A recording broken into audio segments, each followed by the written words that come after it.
The Senate also received the same letter from President Aquino, but Senate Energy Panel Chair Sergio Osmeña says they may not be able to pass the joint resolution before the end of the month as both chambers go on 3-week-long break next week. Here's Sam Ramirez for the details. Seeking from Congress the special authority for President Aquino to personally handle the power crisis may prevent rotating brownouts in Luzon next year, but it will not stop the possible soaring of electricity rates as a result from contracting independent power producers for additional capacity. This is the warning Senator Sergio Osmeña III, Committee on Energy Chairperson, sent out to Energy Secretary Jericho Petilla during the budget deliberations for his office and less than a day after the palace submitted a formal written request for the said special authority.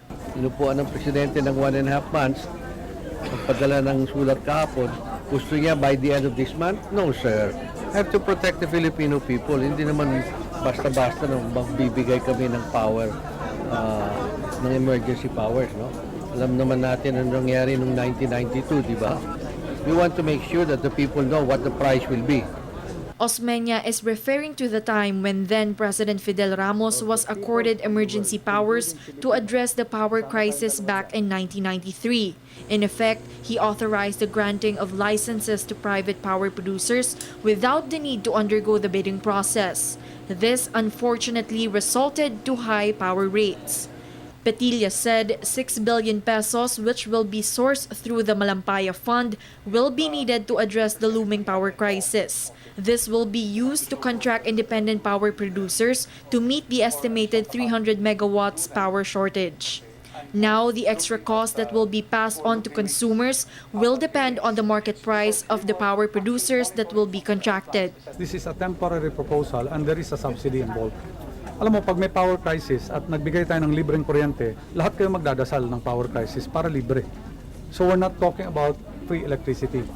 Pero naman, pag lahat naman chinarge sa inyo, kayo naman ay magagalit kasi napakataas. That's why sabi ko, let's meet somewhere in between, which is capacity, government, and then yung fuel prices based on market rates. Ibig sabihin, hindi naman issue-shoulder yung actual cost of generation, yung including capacity will not be charged to the people. Pero meron pa rin matcha-charge. Petilla fears not getting a nod from Congress to accord President Aquino the special authority needed to curb the power crisis. But he said he has no choice but to seek for other ways to fill in the shortage. I will maximize kung wala mang maibigay na authority. I will do whatever I can. That's the only thing I can do at this point. But the Energy Secretary still fervently hopes for Congress to pass the joint resolution that will give the President the special authority by the end of the month.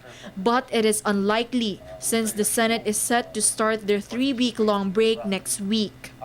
Nevertheless, Osmeña committed to conduct a public hearing on Malacanang's request on September 24.